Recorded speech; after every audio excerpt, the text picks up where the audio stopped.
La personne accepte la majorité des idées reçues sans questionner. Manque de recul critique, tendance à croire les idées populaires ou communément acceptées. Réponse typique, accepte l'idée reçue comme étant vraie sans remise en question. Réaction positive ou indifférente aux stéréotypes ou généralisations. Bonjour à tous, j'espère que vous allez bien et que vos finances vont bien. On se retrouve pour une nouvelle vidéo. Aujourd'hui, on va pas tester vos finances, mais plutôt tester votre esprit. Est-ce que vous êtes facilement influençable ou est-ce que vous êtes assez conscient de ce qui vous entoure? Je vous ai préparé 21 questions. Essayez de noter les erreurs que vous faites et à la fin, on verra si vous êtes dans la catégorie des influencés, des conscients ou des modérés. Donc c'est parti. Première question. Vrai ou faux, les chauves-souris sont aveugles? Je vous laisse quelques secondes pour réfléchir. Je vous fais cet exercice pas pour que vous soyez révolutionné par les découvertes que vous allez faire aujourd'hui, mais plutôt pour que vous vous situiez dans votre niveau de naïveté ou de crédulité, que vous adoptez un sens critique de toutes les choses qu'on vous dit, que vous entendez. Quand on est en finance aussi, c'est un peu le but. Il faut pas écouter tout ce qu'on dit, il faut aussi prendre en compte d'autres facteurs que ce que vous entendez. Donc je vous fais cet exercice là aussi pour que vous ayez conscience de ça. Donc la réponse est faux. Alors pour chaque réponse, je sais qu'il y en a qui auront peut-être des doutes, donc je vous ai préparé quand même notre juge objectif, ChatGPT. Donc je lui ai posé chaque question et il nous a fait une réponse. Vous aurez le temps de faire une pause pour lire toute sa réponse. Donc là pour la chauve-souris, pour ceux qui sont intéressés, c'est juste ici. Voilà, en effet c'est faux. Contrairement à une croyance répandue, les chauves-souris ne sont pas aveugles. On continue. Question suivante. Les moustiques sont attirés par la lumière. Vrai ou faux?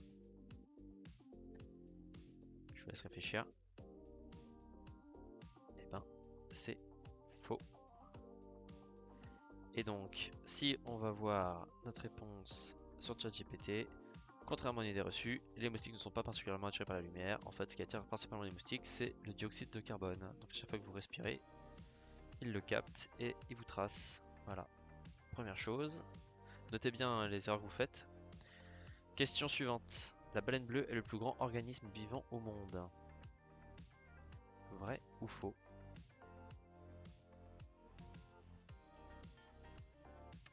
Eh ben, la réponse est faux. Alors, il y en a qui vont pas être d'accord, je le sais, donc en effet, j'ai eu un peu de mal avec ChatGPT au début. Je lui ai dit, est-ce que la baleine bleue est le plus grand organisme vivant du monde? Il m'a répondu que oui. Mais il a oublié quelque chose, c'est que les champignons, c'est aussi des êtres vivants. Et donc je lui ai dit, est-ce que tu prends en compte les champignons? Il me dit, c'est une bonne question. Quand on parle de la baleine bleue, comme le plus grand organisme vivant, on se réfère à sa taille, son poids. Mais si on prend en compte les champignons, il existe un cas où un champignon est considéré comme le plus grand organisme vivant. Et donc là, il nous sort le Armilia estoyae, qui est dans l'Oregon aux États-Unis et qui peut faire près de 10 km². Alors ça, je pense pas que grand monde le savait. On continue. Les bananes poussent sur les arbres. Vrai ou faux? C'est faux. Réponse.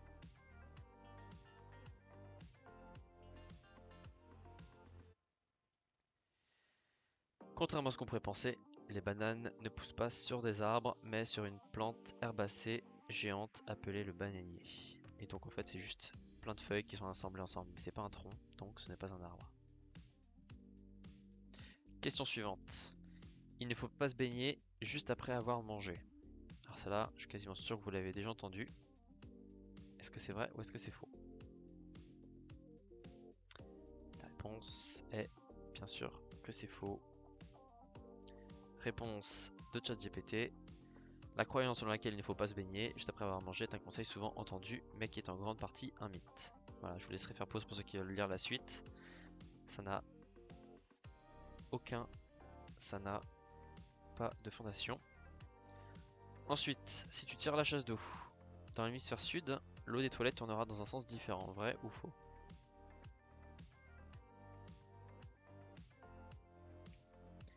C'est faux. Il est souvent dit que l'eau tourne dans un sens différent selon l'hémisphère à cause de l'effet Coriolis. Cependant, cette idée est en réalité un mythe en ce qui concerne les petits systèmes comme les toilettes ou les éviers.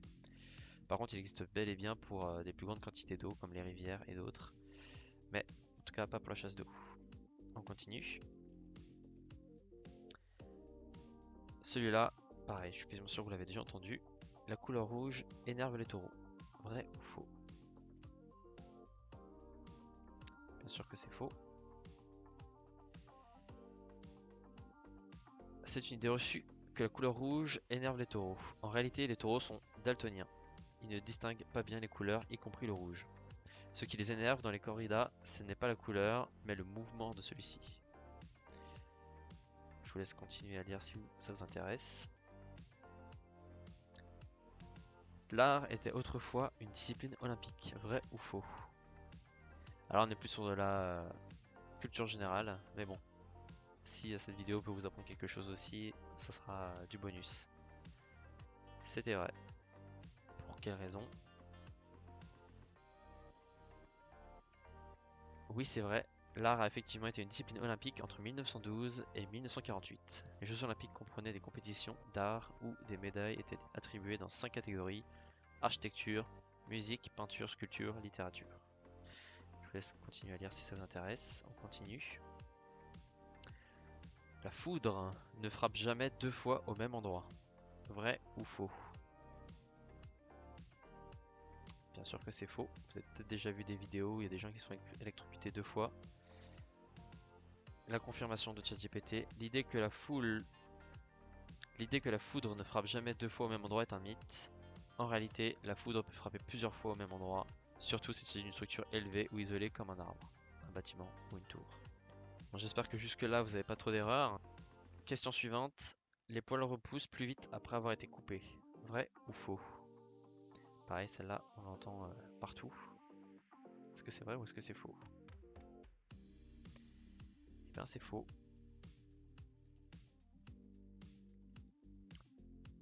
Non, les poils ne repoussent pas plus vite après avoir été coupés. C'est un mythe assez courant. Lorsque vous coupez les poils, vous ne touchez qu'à la partie extérieure du poil qui est déjà morte. La vitesse de croissance des poils est déterminée par des facteurs internes comme la génétique, les hormones et la santé générale et non par la coupe. On continue. Alors là, plutôt culture générale. Pendant une brève période, New York a été appelée New Italy. Est-ce que c'est vrai ou pas? Bon, je ne vais pas durer le suspense plus longtemps. C'est vrai.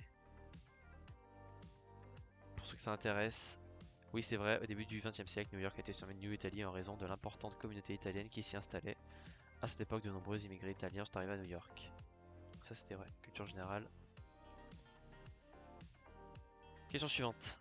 L'eau chaude gèle plus vite que l'eau froide. Vrai ou faux? Je vous laisse réfléchir. Eh ben, c'est vrai. Vous avez peut-être déjà vu dans des shorts ou dans des TikTok des gens qui jettent des bouilloires d'eau dans un environnement gelé et on voit que ça se transforme directement en poudre.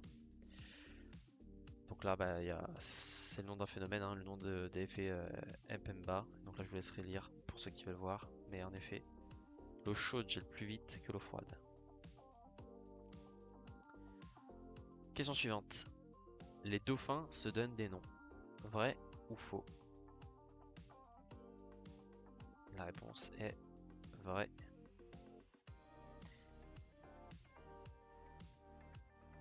Oui, c'est fascinant. Les dauphins ont effectivement des moyens sophistiqués de communiquer entre eux. Des études ont montré qu'ils utilisent des sons distincts, souvent appelés sifflements signature, qui fonctionnent comme des noms personnels. Chaque dauphin a son propre sifflement signature, et ces sons permettent aux dauphins de s'identifier et de se reconnaître entre eux, un peu comme les humains utilisent des prénoms. Ça aussi. Question suivante. Les loutres de mer se tiennent la main en dormant. Vrai ou faux? Alors ça, je suis pas sûr que vous l'ayez déjà entendu, mais si vous le savez ou pas, on va voir. La réponse est vraie. La réponse, oui, c'est vrai, les loutres de mer se tiennent la main ou se rejoignent en groupe lorsqu'elles dorment. Cela les aide à rester ensemble et à ne pas dériver au loin pendant leur sommeil. C'est un comportement adorable et pratique pour leur sécurité, pour pas qu'elles se dispersent. Question suivante. Mythe ou réalité, si un oisillon est touché par un être humain, il sera rejeté par sa mère. Vrai ou faux? Celle-là, on l'entend souvent aussi. Est-ce que c'est vrai ou est-ce que c'est faux? Eh ben, c'est faux. Réponse. C'est une idée assez répandue, mais la réalité est un peu plus complexe. Beaucoup de gens croient que les oiseaux vont rejeter leurs petits si ceux-ci ont été touchés par des humains à cause de l'odeur. Cependant, la plupart des oiseaux ne sont pas capables de détecter l'odeur des humains sur leurs petits. Ce qui est plus important pour les oiseaux, c'est l'aspect général de leurs petits et leur état de santé. Donc ça, c'était faux aussi. Question suivante. L'équivalent d'un petit poids de dentifrice est suffisant pour se laver les dents. Vrai ou faux? La réponse est vrai. Ça sert à rien de bourrer votre brosse à dents de dentifrice. Une petite quantité suffit. Oui, c'est exact. En général, une petite quantité de dentifrice équivalente à un petit poids est suffisante pour un brossage efficace. Bon, ce qui est bien, c'est que dans cette chaîne, vous apprenez beaucoup de choses qui vous seront très utiles. Question suivante. Les koalas appartiennent à la famille des ours. Vrai ou faux?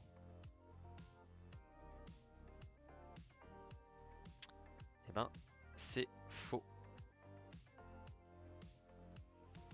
Koala. En fait, les koalas ne font pas partie de la famille des ours, bien qu'ils soient souvent appelés ours koala en raison de leur apparence. Ils sont en réalité des marsupiaux. Bon, si vous ne le saviez pas, maintenant vous le savez. Celui-là, je le trouve très intéressant. Les jus de fruits sont tous bons pour la santé. Vrai ou faux? La réponse est faux. Et là, je pense qu'on ira un peu dans le détail parce que ça va peut-être choquer certains. Nous avons une réponse de ChatGPT qui nous dit ils peuvent être bons pour la santé, mais il est important de les consommer avec modération. Donc à partir de ce moment-là, moi je trouve ça un peu moyen comme réponse. Donc je lui ai fait notifier donc qu'ils ne sont pas bons pour la santé parce qu'en fait il dit c'est pas bon pour enfin c'est bon avec modération. Je pense pas qu'ils prennent en compte certains jus de fruits qui sont créés, qui sont très chimiques et qui ne possèdent pas toutes les qualités qu'on voit ici, notamment les nutriments, les sucres, les fibres. Il y a certains jus de fruits qui sont complètement chimiques et qui n'apportent absolument rien à part du sucre. Et donc cette question, hein, cette réponse est faux ou vrai, mais j'ai envie de dire que vu que j'ai mis est-ce que tous les jus d'orange sont bons pour la santé, la réponse était faux. Parce qu'en effet, ceux qui ont des fibres, qui sont 100% pur jus de fruits, peut-être peuvent apporter des nutriments, des fibres, etc. Par contre, pour les autres qui sont principalement chimiques, je pense que c'est principalement néfaste pour la santé. Faites-le moi savoir dans les commentaires si vous avez une autre opinion. On continue. Œil est le seul mot de la langue française dont la première lettre change au pluriel. Un œil, des yeux. Est-ce qu'il y a d'autres cas comme ça? Je vous laisse quelques secondes pour réfléchir. La réponse est c'est vrai. Et donc là, œil est le seul mot de la langue française pour la première lettre change au pluriel. Alors là, il m'a sorti une réponse pour me dire que non. Mais en fait, si, parce que tous les autres exemples qu'il me sort, c'est pas la première lettre. C'est d'autres lettres qui changent. Œil, c'est bien le seul mot de langue française pour lequel la forme plurielle change la première lettre. Bref, on continue. Le petit déjeuner est le repas le plus important de la journée. Alors ça, je suis curieux de voir qu'est-ce que vous en pensez. Est-ce que c'est vrai ou est-ce que c'est faux? La réponse est faux. Réponse, le petit déjeuner est souvent qualifié de repas le plus important de la journée parce qu'il casse le jeûne nocturne et fournit l'énergie nécessaire pour commencer la journée. Un bon petit déjeuner peut aider à améliorer la concentration, la mémoire et l'humeur, ainsi qu'à stabiliser le niveau de sucre dans le sang. Cependant, l'importance du petit déjeuner peut varier d'une personne à l'autre. Certaines études montrent que les effets du petit déjeuner sur la performance et la santé ne sont pas toujours aussi cruciaux qu'on le pense, surtout si l'on suit une alimentation équilibrée tout au long de la journée. Pour certaines personnes, sauter le petit déjeuner peut être compatible avec une bonne santé, surtout si cela s'inscrit dans une stratégie comme le jeûne intermittent. Alors là, je pense qu'il y a plusieurs personnes qui vont être un peu mitigées sur cette réponse. Pour mon cas, je sais que je suis beaucoup plus vif d'esprit lorsque j'ai le ventre vide. Souvent quand je mange, je suis un peu plus lourd, je me sens lourd, un peu envie de faire la sieste, beaucoup moins vif d'esprit. Donc bonne santé, on va dire oui et non. Pour moi c'est pas nécessaire, hein. Je prends pas forcément de petit déj et je pense pas être en mauvaise santé pour autant. Laissez-moi savoir ce que vous en pensez dans les commentaires. On continue. L'alcool, ça réchauffe. Vrai ou faux? La réponse est bien sûr que c'est faux. Réponse. L'idée que l'alcool réchauffe est assez répandue, mais en réalité, l'effet de l'alcool sur la température corporelle est un peu plus complexe. Lorsque tu bois de l'alcool, il dilate les vaisseaux sanguins proches de la surface de la peau, ce qui peut donner une sensation de chaleur. Cependant, ce processus entraîne une perte de chaleur plus rapide du corps vers l'extérieur. En d'autres termes, si tu te sens peut-être plus chaud sur le moment, mais l'alcool peut en effet augmenter le risque de refroidissement à long terme, surtout dans des conditions froides. Donc même si tu as l'impression que c'est une chaleur temporaire, ce n'est pas une bonne stratégie pour soi. Alors maintenant, on va regarder où est-ce que vous vous situez dans le critère et le barème de crédulité que j'ai demandé à ChatGPT.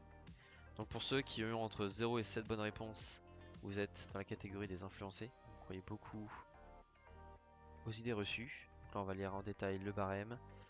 La personne accepte la majorité des idées reçues sans questionner. Manque de recul critique, tendance à croire les idées populaires ou communément acceptées. Réponse typique, accepte l'idée reçue comme étant vraie sans remise en question. Réaction positive ou indifférente aux stéréotypes ou généralisations. Dites-moi si vous êtes dans cette catégorie. Neutre, 8 à 14 bonnes réponses. La personne se situe entre l'acceptation et le questionnement des idées reçues, capable de voir les deux côtés, mais manque parfois de profondeur dans l'analyse. Montre des signes de scepticisme, mais reste influencée par certaines idées reçues. Réponse typique, reconnaît que l'idée reçue peut être vraie dans certains cas, mais est consciente qu'il pourrait y avoir des exceptions. Montrer un certain scepticisme, mais sans rejeter complètement l'idée reçue. Et pour ceux qui ont entre 15 et 21 bonnes réponses, la personne remet systématiquement en question les idées reçues, analyse critique des idées populaires, prend du recul pour comprendre les origines et les implications des idées reçues, rejette les idées reçues en fournissant des explications ou des contre-exemples, cherche à comprendre les nuances et évite les généralisations. Voilà, c'est ce que je voulais voir dans cette vidéo, j'espère que vous en êtes bien sortis. Faites-le moi savoir en commentaire et si vous avez des remarques ou des critiques, faites-le moi savoir. Passez une bonne journée, je vous dis à la prochaine et